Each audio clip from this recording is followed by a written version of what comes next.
Estamos continuando. Primer mensaje, hablamos acerca de que toda palabra es inspirada por Dios y útil para enseñar, primero, ¿no? Para redarguir, la palabra para corregir y para instruir. Y hoy tenemos el último versículo, el 17. Yo les pido, ustedes me pueden acompañar, pero y como lo amerita porque es la palabra de Dios, nos ponemos de pie para leer estos versículos. El 2 Timoteo, capítulo 3, verso 16 y 17. Dice así: toda escritura es dada por inspiración de Dios y es útil para enseñar, para redarguir, para corregir, para instruir en justicia, para que el hombre de Dios, o a fin de que el hombre de Dios, dice otra versión, sea perfecto, enteramente preparado para toda buena obra. Que Dios bendiga su palabra. Podemos tomar asiento, o pueden tomar asiento. Como ya lo dije, se viene, acá tengo la pócima que me trajo Eduardo, se viene tratando todos los domingos, durante este es el tercer domingo, acerca de la palabra de Dios, ¿no? ¿Qué nos enseña la palabra de Dios? La palabra de Dios nos enseña la mente de Dios, su mente, sus proyectos, el corazón de Dios, sus sentimientos, el amor, que Dios es omnipresente, que Dios es omnisciente, conoce todo lo que pasa en nuestra vida, en detalle, hermanos. Habla sobre la Trinidad, sobre los ángeles, nos habla sobre la salvación, sobre el pecado y el apartamiento del hombre. Eso es lo que nos enseña. Y muchas cosas más, sobre la iglesia, sobre el orden que hay que tener en la iglesia. Pero también dice que es útil para enseñarnos estas cosas y tomar conocimiento de esas cosas, pero también para redarguir, ¿no? Para redarguir. Martín habló algo de esto, una palabra quizás extraña que no se encuentra mucho en nuestra semántica o en nuestro léxico últimamente, pero quizás es un término jurídico, porque cuando había un documento que no decía la verdad o que tenía falsedad, se llama falsedad ideológica. Cuando hay algo que en un documento está escrito, en un documento puede ser oficial o lo que sea, y está escrito y no es verdad, entonces lo que se hace, se lo identifica y se lo redarguye de falsedad. Se inicia un proceso judicial. Entonces, con argumentos, con pruebas, se rebate eso. La Biblia entonces nos confronta con argumentos y con pruebas cómo está nuestra vida. Nos dice lo que está mal, lo que tenemos que corregir, pero también, o redarguir, y nos confronta, pero también nos dice, no nos deja ahí, nos dice, mirá, no es por ahí, es por acá. Entonces, corregir. Entonces, como dice la palabra de Dios también, si mal no recuerdo, es el apóstol Pablo, dice, el que hurtaba, no hurte más, está redarguyendo. Entonces dice, sino que trabaje. Y ahí te da, bueno, mira, tenés que trabajar. Y dice, para que pueda ayudar a los que les hace falta. Es decir, ¿entienden? Entonces, dice, es por acá, no es por ahí. Entonces, y por último, dice también que nos instruye. Martín mencionó muy bien el domingo pasado la figura del paidagogos que está en Gálatas, que era una persona capacitada que acompañaba desde niño a una persona para enseñarle hábitos saludables en su vida, ¿no? Y que se vayan incorporando. ¿Para qué? Para que tenga un crecimiento sano, un crecimiento saludable. Miren todas las cosas que hace la palabra de Dios, ¿no? Y es algo interesante porque Dios es todopoderoso y quiere que esa palabra se siga presente. Han pasado miles y miles de años. se ha vivido muchísimas cosas, se ha escondido la palabra. Antes no se permitía la palabra, gracias a los reformadores, la palabra empezó a traducirse a los idiomas que hablaba la gente, porque antes se daban los oficios religiosos en latín, y Dios quiso entonces que la palabra se entendiera, por eso explicamos la palabra de Dios. Pero iba diciendo, Dios es todopoderoso, Dios es omnipresente, todopoderoso, pues todo poder está en Él, omnipresente, en todo lugar. No es que Dios en algunos lugares dice, los dejé, los chicos del África los dejé allá, no está Dios ahí. Y muchas veces los humanos pensamos, ¿dónde está Dios? ¿No? Con todas estas... Es omnisciente, sabe lo que pensamos, es infinito, es eterno, es amor, es perfecto. Y puede hacer todo lo que desee. ¡Wow! Qué afirmaciones poderosas estas, ¿no? Y puede bendecirte. Puede entrar a tu vida y bendecirte. Puede con su palabra hacer todas estas cosas que estamos mencionando. Pero Dios nos da, y la otra vez reflexionábamos sobre esto en la reunión de oración, los invito a que estén en la reunión de oración, y reflexionábamos todos, a veces se arman lindos debates, ¿no? Y hay que poner orden, ¿por qué? Entonces, nos da el libre albedrío. Entonces, mirá, dice, vos tenés libre albedrío, vos decidir, yo estoy acá, después vamos a desarrollar algunas cosas, yo me presenté, yo estoy ofreciendo, yo tengo planes. Entonces, y vos sos responsable de tus acciones, si es que no pretendés o no querés, entonces escuchar la palabra de Dios, escuchar la voz de Dios. Dios nos promete que tiene un plan perfecto, un plan, dice en Jeremías 29:11. Lean este versículo porque dice, yo tengo planes, dice. Planes de bien y no de mal. Otra versión dice planes de bienestar. El Señor Jesucristo, la palabra encarnada, que ahora lo vamos a leer, dijo, Juan 10:10, el ladrón viene para hurtar, para matar y destruir. Se está refiriendo al enemigo, todo lo contrario a lo que hago yo. Yo vengo para que tengan vida plena y la tengan en abundancia. En abundancia. Él desea eso, desea que tu decisión sea por Cristo, sea por su palabra, sea para que, como dice el versículo 17 a continuación, ¿a fin de qué?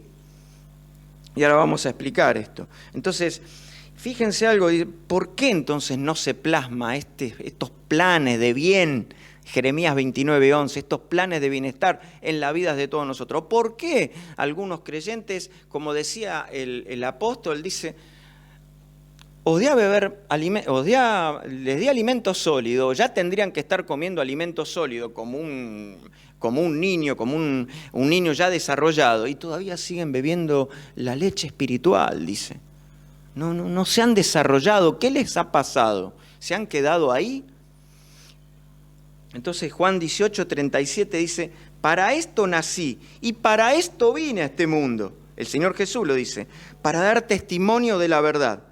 Todo aquel que es de la verdad o que está dispuesto a recibir la verdad, que quiere, que entiende que hay algo más, ¿por qué estoy en este mundo? ¿Para qué estoy en este mundo? ¿Hay algo más después? Si hay un libro que es desesperante, es El sentimiento trágico de la vida, de José, me olvidé el título. ¿Cómo? No, me voy a acordar, es un autor nacional, creo que es José Ingenieros. No importa. El libro lo estaba leyendo, es desesperante cuando alguien no tiene a Dios y no tiene esperanza y se encuentra con un libro, El sentimiento trágico de la vida, porque no hay nada más allá. El alma no es eterna y no se sabe qué va a ser del alma y demás. Y hay algo interesante que decimos, ¿por qué no se plasma el plan de Dios? Y dice el Salmo 78, Salmo 78, 41 en una versión, en otra versión dice, y tentaban a Dios y ponían límite al Santo de Israel. Dijimos, todopoderoso, omnisciente, que ha presentado la palabra, que quiere que la palabra nos enseñe, que quiere entonces que la palabra sea útil para corregirnos, pero también, ahora vamos a ver el para qué, pero le ponemos límite a Dios. Nuestras decisiones le ponen límite a las bendiciones de Dios. Nuestros pensamientos y acciones contrarias a Dios son el límite del desarrollo de su poder en nuestras vidas. Entonces, cuidado con las decisiones que tomamos, estemos atentos. La pregunta es, ¿querés ser realmente un hombre de Dios, como leímos en el versículo 17? A fin de que el hombre de Dios sea perfecto, enteramente preparado para toda buena obra. ¿Querés ser eso? ¿Querés ser un hombre capacitado? ¿Querés tener un sentido en esta vida? ¿Querés entrar en los planes de Dios? La pregunta es, ¿deseas hacerlo o deseas vivir una vida en donde todo es incertidumbre? ¿O querés tener la certidumbre de un Dios que se presentó en esta tierra y cambió la historia de la humanidad? Y yo pregunto, entre otras cosas aparte, especialmente a los cristianos, si se quitaran las libertades, y especialmente la libertad religiosa, como en muchos países, ¿no? Acá, Pakistán, que es difícil, si bien hay, es difícil. Pero si se quitaran las libertades religiosas y no podíamos reunirnos públicamente y no podríamos transportar una Biblia, y tener una Biblia significara entonces un delito penal. Entonces, si te llevan un día, te agarra la policía, ¿usted es cristiano? Porque encontramos pruebas en su contra. ¿Encontrarían pruebas en tu contra? ¿Muchas pruebas de que sos cristiano?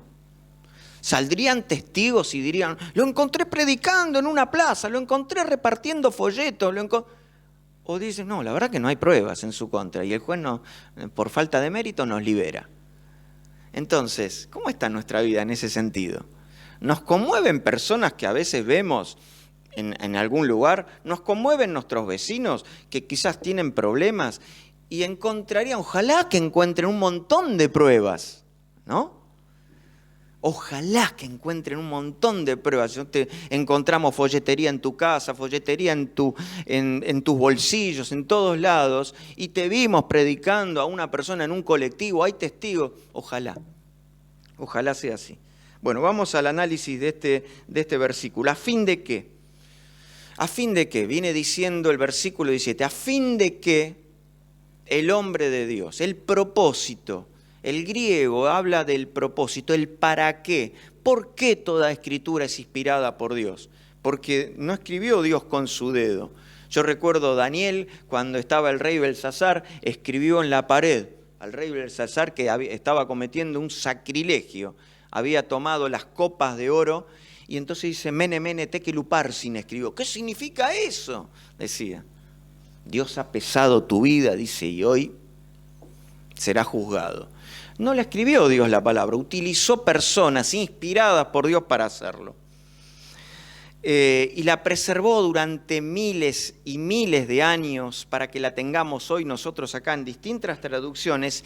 Y hermanos, le digo en versiones, hay apps que podemos bajar de Play Store, bájenlas, donde hay versiones, donde hay explicaciones de la palabra de Dios. Insisto con esto, muchas veces nos pasamos horas mirando TikTok, ¿no? O alguna cosa, me enganché con esto. Y podemos estudiar la palabra de Dios. Libros que antes eran una cosa así, como el de Matthew Henry, que vos lo ibas a comprar y tenías que llevártelo con una carretilla hasta tu casa, ahora lo tenemos en la palabra de Dios. Tomos de la Biblia están en la palabra de Dios. Les recomiendo que se bajen Eastword, que después le pueden ir agregando. Y MiceWord, que es para el celular. Eastword para la computadora, MiceWord para el celular. Y, por supuesto, la Biblia de papel es maravillosa, ¿no? Dice, a fin de que el hombre de Dios se encuentre enteramente preparado para toda buena obra. Entonces, dijimos que es el propósito. El propósito es ese, dirigido al hombre de Dios. ¿Qué significa esto, el hombre de Dios? No es al hombre natural como menciona, porque el hombre natural es locura. Las cosas de Dios para el hombre natural son locura, porque la historia de la palabra de Dios se inicia, y la historia de la redención se inicia con Cristo naciendo de una virgen, violando absolutamente todas las leyes naturales, ¿no? Hubiera sido más fácil, quizás diría un ateo o un agnóstico, que Dios se hubiera presentado bajando del cielo en un aparato sofisticado, pero a Dios le plugo o le agradó que fuera de esa manera, a través de la Virgen María. Entonces, de forma sobrenatural Dios dice que nos salva, el hombre de Dios, el hombre que acepta entonces la revelación de Dios de esta manera. Entonces, si no sos un hombre de Dios, necesitas que Cristo entre en tu vida, que penetre su verdad, que penetre su palabra para que te transforme y te transforme en una nueva persona, para que tengas una vida plena todo el tiempo que vivas en esta tierra y la salvación eterna. ¿Lo hiciste eso? ¿Tomaste esa decisión? Y la Biblia dice que ha pasado por alto los tiempos de esta ignorancia, dice el apóstol Pablo en Hechos, y ahora manda a todos los hombres que se arrepientan. Si lo estuviste ignorando durante 20, 30, 40, 50, 60 años a Dios, su mensaje, su sacrificio en la cruz, el derramamiento de su sangre y la resurrección, y eso no dice, mirá, paso por alto todo eso, pero te tenés que arrepentir de haberme ignorado tantos años, de no haber ignorado mi sangre que derramé en la cruz, y te tenés que arrepentir. ¿Y sabes qué? Vení a mí, venite, porque quizás estés sufriendo todas aquellas consecuencias de haber estado ignorando a Dios, sufriéndolas quizás con muchas cuestiones internas, sufrimiento interno, quizás maltrato hacia tus semejantes, quizás falta de respeto hacia tu esposa, quizás violando normas bíblicas en algunos casos, teniendo una vida, estando sometido a las adicciones, no todas las cosas groseras que implican un rechazo a Dios interno y ni siquiera tenerlo en cuenta en cada aspecto de tu vida. Entregate a Dios, entregate a Cristo como Salvador, pedile perdón y decidí entonces buscar ser un hombre enteramente preparado para la obra de Dios.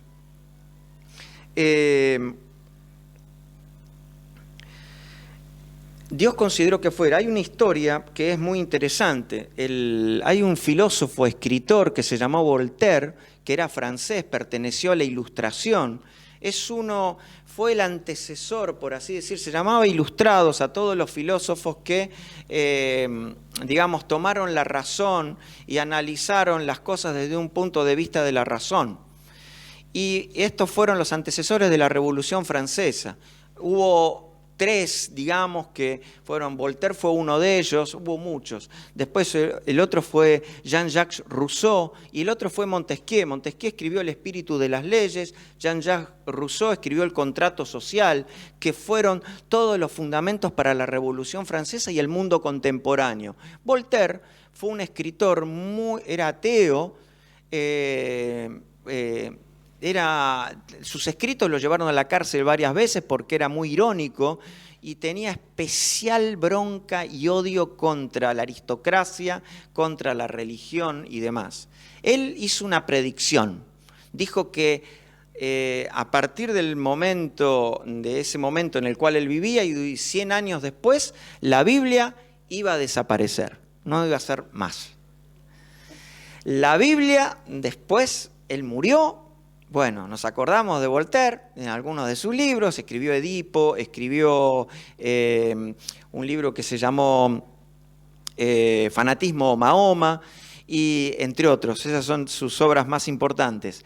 Y después dice que la casa o la granja donde él vivía fue un depósito de Biblias, hermanos, que se repartía. Miren lo que es la paradoja de los tiempos. Lo diga Voltaire, un pensador que en su momento encumbrado, incluso hasta ahora, ese lugar es un museo y se recuerdan esas historias. Dios se interesó por preservar la palabra de Dios. Dios quiere que leas la palabra de Dios. Dios quiere que la disfrutes, la palabra de Dios. Dios quiere que la pongas en práctica, la palabra de Dios. Dice en Juan capítulo 1, y esto quiero que lo leamos juntos, o si quieren lo leo yo. Y acá está el origen, el centro de todas las cosas. En el principio, la palabra ya existía. En otras versiones dice el verbo, en otras versiones significa logos, que significa palabra. La palabra estaba con Dios, la palabra era Dios. El versículo 2 dice, San Juan 1:2 estoy leyendo.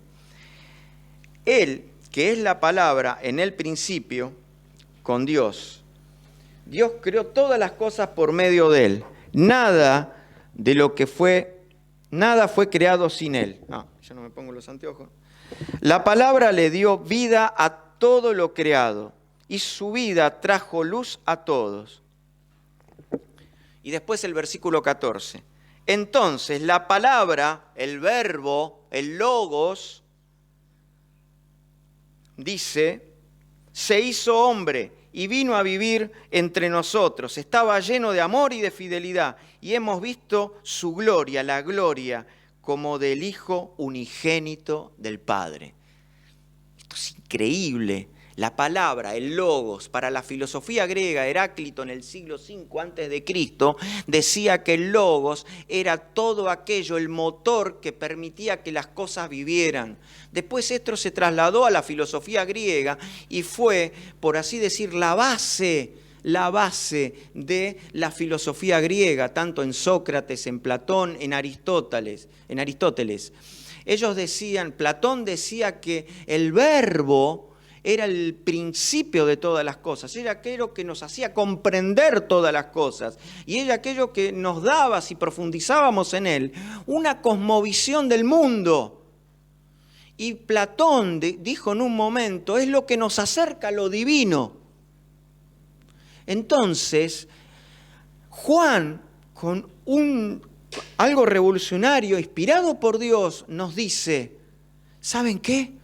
Ese verbo que te permite conocer la verdad, ese logos, esa palabra, se estaba aquí, caminó, nació en Belén, caminó por Nazaret, hizo milagros, murió en la cruz y resucitó.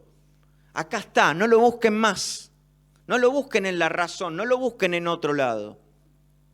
Y esto es algo impresionante. Lo que nos está diciendo, porque no tan solamente le está escribiendo a los griegos, está escribiendo a todo el mundo. Acá tienen, ustedes quieren descubrir, quieren entender lo que nos pasa, quieren saber qué es lo que nos va a ocurrir, quieren entender lo que es la eternidad, la salvación, el sacrificio, quieren por qué las cosas suceden como suceden y entienden y por qué el mundo está como está. Entonces, conozcan a Cristo, porque nosotros lo palpamos y palpamos esa verdad.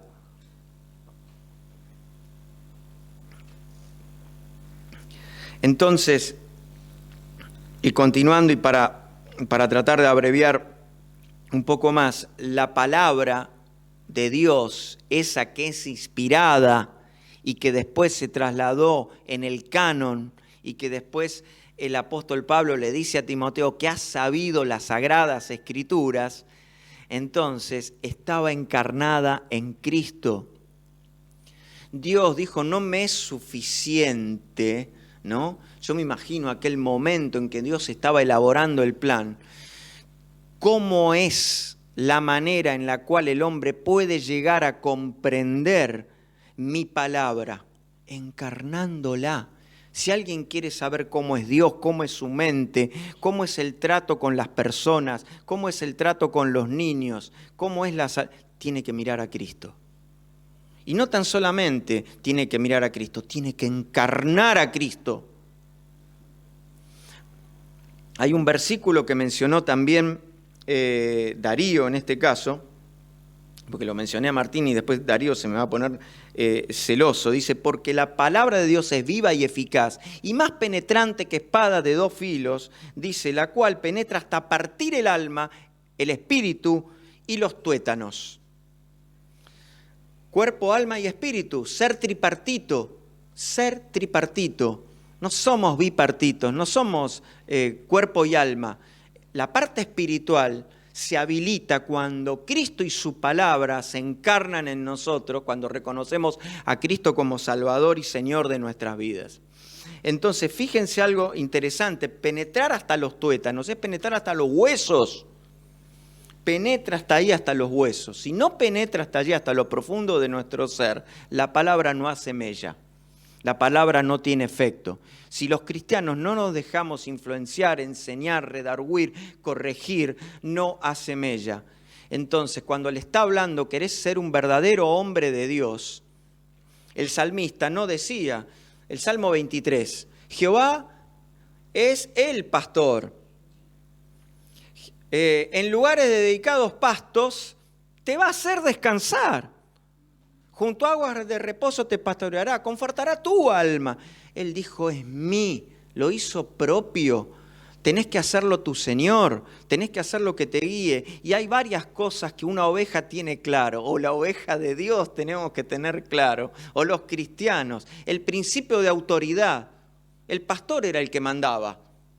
El pastor es soberano, el pastor es el que te dirige. Y que nosotros nos dejamos llevar por su voluntad, por la voluntad del pastor. ¿Es así tu vida? ¿Querés dejarte llevar por la voluntad del pastor? ¿Entendés que él puede estar llevándote, alimentándote de una manera determinada con su palabra? ¿Te animás a pasar por lugares? Porque no es fácil la vida del cristiano, ¿no? Generalmente somos aborrecidos, generalmente somos ridiculizados como enfermos mentales con respeto a todos los que tienen enfermedades mentales. Generalmente somos locos, cosas sobrenaturales no existen, ni nada que se le parezca. Entonces, esa palabra penetra hasta los tuétanos, y los tuétanos es el lugar donde ahí se genera, porque los huesos siguen generando células, se llaman osteoblastos, y ahí se generan las células de los huesos, que es la parte más dura del organismo. El Señor quiere entrar ahí donde están tus pensamientos, lo más profundo de tu ser, y quiere cambiar, quiere revolucionar tu vida en lo cotidiano. Entonces, hay una cosa que tenemos que tener en claro.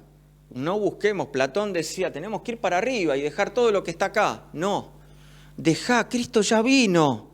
Cristo caminó en esta tierra, murió y resucitó. Dejá que se encarne en tu vida.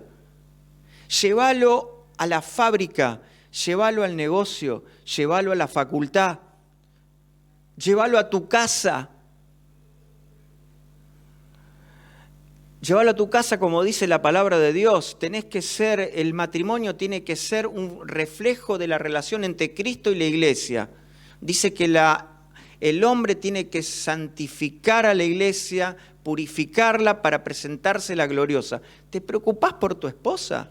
¿Le preguntás cómo se siente? Y esto te lo digo, varón de Dios. ¿Te preguntás cómo se siente? ¿Le preguntás si está conforme con lo que haces, con la relación y el vínculo que tenés con los hijos? ¿Alguna vez? ¿O estás tan ensimismado en tus tareas que decís, no le pasa nada? Y la mujer, ¿qué ve en el hombre? En ese hombre que realmente tendría que representar a Cristo. ¿Estamos dispuestos, jóvenes, y aquí están dispuestos a dejarse enseñar por la palabra de Dios y dejar ser redarguidos por la palabra de Dios? Porque muchas veces hay jóvenes que no son así, que tienen una vida muy parecida y mezclada con la de este mundo, que no respetan el principio de Dios del matrimonio, de llegar de una determinada condición al matrimonio, y no les importa nada. Y a veces hasta siguen los ministerios y están como si nada. Y la conciencia y la redargución de la falsedad de la vida que están viviendo no hace efecto. Y bueno, vas a tener que estar dispuesto a que Dios te discipline. Vas a tener que estar dispuesto a eso. Vino para encontrarse con nosotros. Vino para ese Dios omnipotente, omnipresente, perfecto. Vino para encontrarse con vos. Y dice en Apocalipsis 3:20, yo estoy a la puerta y llamo. Dice, si alguno me abre, entraré a él y voy a cenar con Él y Él conmigo. ¿Saben cómo le enseñó Jesús a los discípulos la relación que tenían que tener con... Él no les dijo, Dios, eso, con una voz así. Yo no me lo imagino a Jesús así. Yo me lo imagino riéndose con los chicos. Yo me lo imagino tratándole con amabilidad a la mujer samaritana. Para un rabí, hablar con una mujer samaritana era un escándalo, un escándalo. La mujer de los rabíes y los maestros no podían hablar en sociedad, en la calle, con algún hombre. El rabí Jesús, que estaba revolucionando, habló con la mujer samaritana. Y encima les dice a los discípulos, vayan a comprar alimentos del chino que está ahí en Samaria. Lo peor, comida de los samaritanos y hablando con la samaritana. Entonces, es increíble, perdón, es una broma. Entonces, es increíble cómo Jesús rompió barreras para llegar a las personas. Muchas veces para que su palabra llegue a las personas y rompa esos prejuicios. Fíjense que lo invitaba un fariseo a comer, iba con un publicano. ¿Qué era lo peor que un fariseo podía haber? Un publicano en su casa comiendo en su mesa. Y el Señor se lo llevaba. Acá traje un amigo, un publicano. ¿Cuánto me traes un publicano? Le decía el fariseo. De hecho ocurrió que una ex prostituta, el Señor le derramó un frasco de perfume. Si supiera quién es esta, le dijo el fariseo. Entonces, obviamente, el Señor confrontaba de esa manera a los fariseos que eran legalistas y que no querían que la gente conociera la verdad de Dios, la palabra encarnada. ¿Y sabés lo que te pide Dios? Así como Cristo se encarnó, como Cristo entonces es la palabra, el verbo, el concepto, lo que nos da una cosmovisión, lo que nos hace tener una vida nueva, así también quiere que la encarnes vos. Porque dice que ese es el propósito, que el hombre de Dios, ese que se entregó y que dice Jehová es mi pastor, Jehová es el que me lleva, el que me alimenta, ese que lo hiciste propio como Salvador, entonces ese sea el que te guíe y que te haga perfecto. ¿Sabés qué es perfecto y enteramente preparado? Perfecto es algo que está completo, terminado, preparado, enteramente preparado. También es algo parecido, pero dice que está surtido. Cuando vamos a un supermercado o a un lugar, decimos, ¿cuántos productos que tiene? ¿Cuántas cosas para ofrecer que tiene? Y este es un proceso que se da y que el Señor lo dijo en San Juan capítulo 15, separados de mí, nada podéis hacer, decía. Y estaba hablando, dice que separado la rama de la higuera no puede hacer nada. San Juan capítulo 15, verso 2 dice, porque la rama, dice, cuando está adherida al tronco, lleva fruto, un grado de fruto. Dice, y si permanece, lleva más fruto, segundo, fruto más fruto. Y después dice, el versículo 5, y si sigue en mí y me obedece, va a llevar mucho fruto. ¿Cómo estás ahí, en esos grados de frutos? Porque la fe declarada, la salvación declarada, el hecho de aceptar a Cristo como Salvador, ¿dónde estás? ¿En qué periodo estás de esta vida? ¿Estás en ese proceso ya de estar enteramente preparado, llevando mucho fruto para el Señor? No es el fruto, no estamos hablando no estamos hablando de tener un ministerio en la iglesia o venir al culto y solamente decir, bueno, 2 horas ya estoy en el culto. La Biblia te dice en Romanos capítulo 12:1, también creo que lo había citado y el 2 lo citó Martín en la otra reunión, dice, y dice, transformad por la razón de vuestro entendimiento, Romanos 12:1, que es vuestro culto racional. El culto racional empieza acá. Está genial tener una alabanza. Hoy tuvimos una alabanza espectacular. A mí me copa, me encanta. Uno se posesiona con esa alabanza porque le decís a Dios en forma cantada lo que sentís y lo que es muchas veces. Y le declaramos lo que es. Y es un ministerio eso.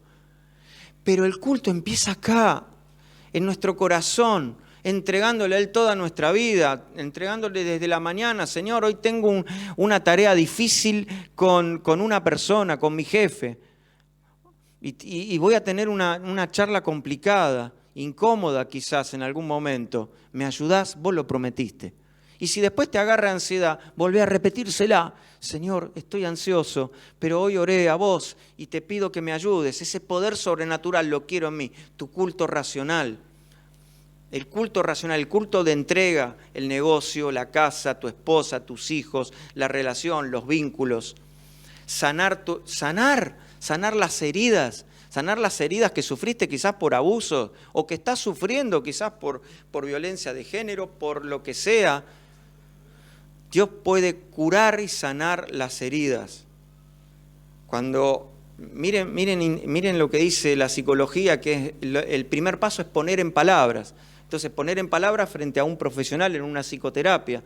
Pero Dios ya lo estaba diciendo desde hace tiempo. Ponémelo en palabras a mí. Ponémelo en palabras a mí. Y seguramente ese es el principio de la curación, ¿no? Que quizás tenga que tener otros procesos, psicoterapia o lo que sea. Pero fundamentalmente Dios tiene que estar interviniendo para que se abra ese aspecto y esa área espiritual. Y cuando decía que Jesús no dijo Dios es todopoderoso, ¿saben cómo se refería a Dios? Abba Padre. ¿Saben lo que significa Abba Padre? Papito querido, padrecito querido. Era un término familiar, era un término de uso familiar que le daban los hijos a su papá. Che, papito, bueno, hay algunos que dicen, che, papito, ¿me das plata para...? ¿Entienden? Papito querido. Y qué increíble, tenés esa relación con él, decirle, ay, Señor querido, es tu amigo, lo sentís como tu abogado que te defiende, acudís a él, Señor, esto es una injusticia, ¿me ayudás? Es tu maestro, ¿querés que te enseñe? ¿Querés que te enseñe? Esto es el médico que sana tus heridas, él está dispuesto a sanar las heridas de tu vida. ¿Tenés ganas de dejarlo entrar, de abrirle tu corazón de par en par? Y hay muchas cosas, Dios es un montón de cosas, es tu médico, te puede sanar.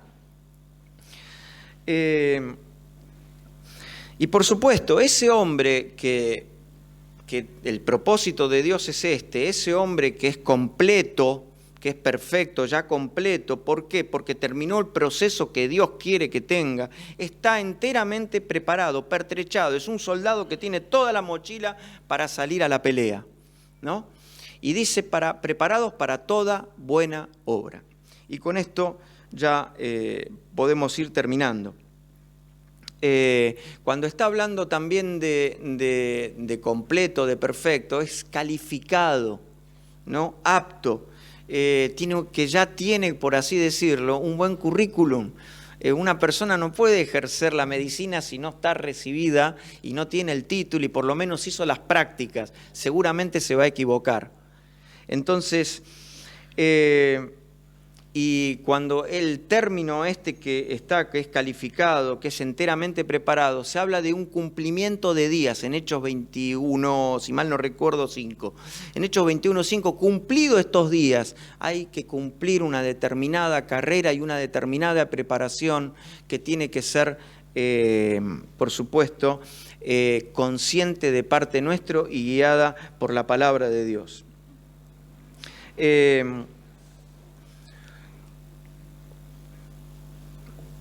Estoy abreviando porque si no me van a perseguir.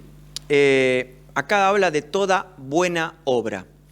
Cuando está hablando de toda buena obra, dice preparados, dice perfectos, enteramente preparados para toda buena obra. Cuando está hablando de toda buena obra, ¿saben lo que está diciendo? De un árbol bueno, de un árbol que produce frutos buenos, de algo que es honorable. Si hay algo honorable, bueno, es eso que Dios le agrada, digno de destacar.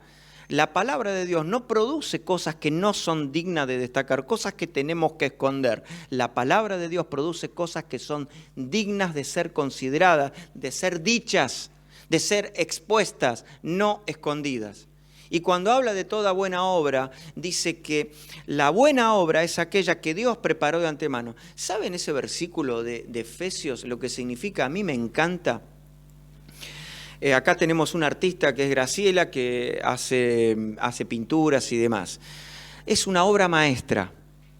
Dios dice, cuando somos hechura suya, está hablando y diciendo, vos sos la obra maestra de Dios.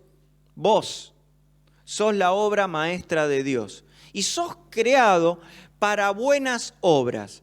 Pero no te está diciendo que somos mecánicos y te dice, bueno, pon el pie acá, en esta baldosa, ahora tenés que poner acá. Y generalmente nosotros pensamos que poner el pie en las buenas obras que Dios ha preparado es la facultad que tenemos en donde tenemos que estudiar, es la carrera que tenemos que estudiar. Y es como que nos ponemos, Señor, quiero planificar mi vida y racionalizamos todo. No.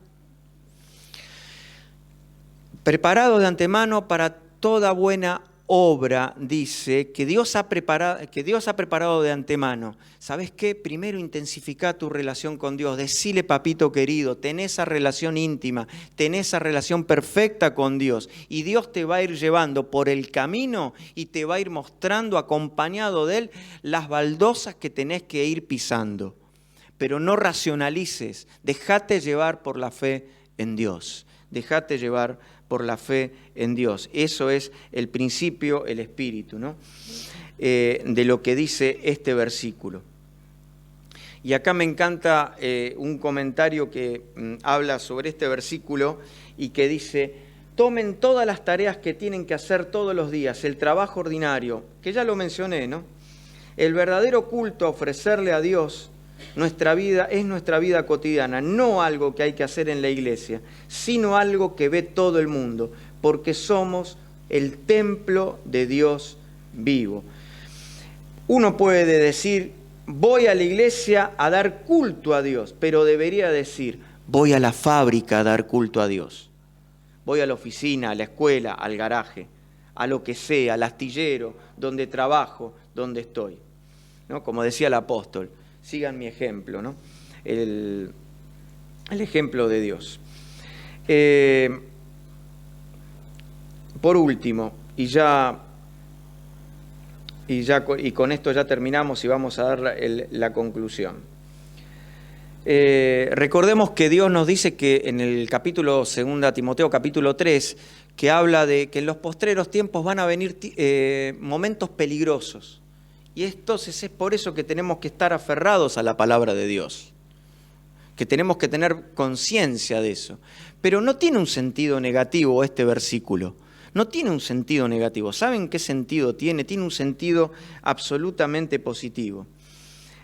Si no contrarrestamos toda esa influencia, todo ese bagaje de cosas, conceptos, principios en nuestra vida, entonces memorizándolos, tomándolos en cuenta y tratando de ponerlos en práctica, entonces no podríamos, no sería bueno esto, el sentido negativo. Pero no nos debemos quedar solamente para contrarrestar el mal, ¿no? Sino para estar unidos a Él, para concretar y perfeccionar nuestra identidad en Cristo. Encarnemos a Cristo en nuestros corazones, que es la palabra, que es el verbo, para redimirnos y para redimir con la verdad el lugar en donde estamos. Bueno, solamente unos últimos consejos. Para encontrar las buenas obras de Dios y para practicar esas buenas obras y cumplir el propósito, ¿no? A fin de cumplir el propósito. Confesemos y abandonemos el pecado en el cual estamos viviendo. Confesar el pecado. Dios ha pasado por alto los tiempos de ignorancia. Creyentes, no creyentes, confiesen el pecado. No creyentes para salvación y aceptación de Cristo. Creyentes, confesemos el pecado porque eso limita nuestro vínculo con Dios, nuestra relación con Dios. Y no vamos a poder encarnar a Cristo cuando hay pecados ocultos. Rendirnos de manera continua e incondicional a Cristo. Rendite a Él. Hacé como dice, Jehová es mi pastor, me va a llevar a dedicados pastos. Considéralo como autoridad y como la persona que es más sabia que vos. Estudia la palabra de Dios para discernir su voluntad, para que te redarguya. No. Si tu vida carece de confrontación, algo me parece que está pasando. Si no te confronta la palabra es porque no la estás leyendo, no la estás entendiendo. Y si no te corrige también. El cuarto punto es pasar tiempo en oración al día. Pasar tiempo en oración. ¿Cuántas horas al día estamos despiertos? ¿16 horas? ¿Dormimos 7, 8 horas? Si estás liquidado, si en esas 16 horas no pasaste tiempo de oración con Dios y le confesaste a Él y te entregaste a Él tus problemas y le pediste ayuda y le pediste sabiduría, como dice Santiago, pedile a Dios sabiduría, la sabiduría de la palabra. Pasá tiempo con Dios. Aprovechá las oportunidades de servicio. Y yo a veces veo que hay muchos que dicen, me voy a meter en este ministerio, me voy a meter en el otro. ¿Recibiste el llamado de Dios? ¿Te está picando algo? ¿Te está golpeando el corazón y decir, acá hay necesidad, acá hay que estar, voy a empezar a orar por esto porque quiero estar ahí presente porque Dios me manda un mensaje y quiere que hable y quiere que obre y quiere que actúe ahí en ese lugar? La otra es cultivar la comunión y el consejo con los demás hermanos. La comunión. ¿Te interesa estar en la iglesia? ¿Te interesa venir a la reunión de los grupos? Hay reunión de todo tipo. Tenemos el grupo Koinonía, ¿no? David. Bien, Mari. Está el grupo de los adolescentes y jóvenes, está el grupo del taller de parejas, está la escuela dominical también para los niños. Y hay otros proyectos que se van. ¿Te interesa? ¿O no te interesa? ¿O te da lo mismo? ¿No? Son preguntas que creo que cada uno de nosotros tiene que responder. Y la otra es, ¿cómo es tu vida a partir del encuentro con Jesús? ¿Cambió? Sí, al principio te sentiste el ser más superior de todos, soy una persona nueva y demás, pero ¿qué pasó después? Después del año, después de los 5, después de los 10, ¿qué pasó? ¿Entraste en una chatura? ¿Ya estás enojado con este, con el otro? ¿No compartís? ¿Cómo es tu vida después de los 40 años del encuentro con Jesús para salvación? ¿Encarnás en lo cotidiano a Jesús? ¿Lo encarnás? ¿Lo vivís? ¿Lo mostrás? Pero no mostrarlo por tu carácter. No mostrarlo, por lo que decís, por lo que cantás, por lo que lees y demás, que le lees a otra persona, por lo que sos, por lo que vivís. ¿Lo ven en vos a las personas en las actitudes? Pero bueno, si todavía estás vacilante, hoy es el momento de decirle, Padrecito querido, ¿sabés qué?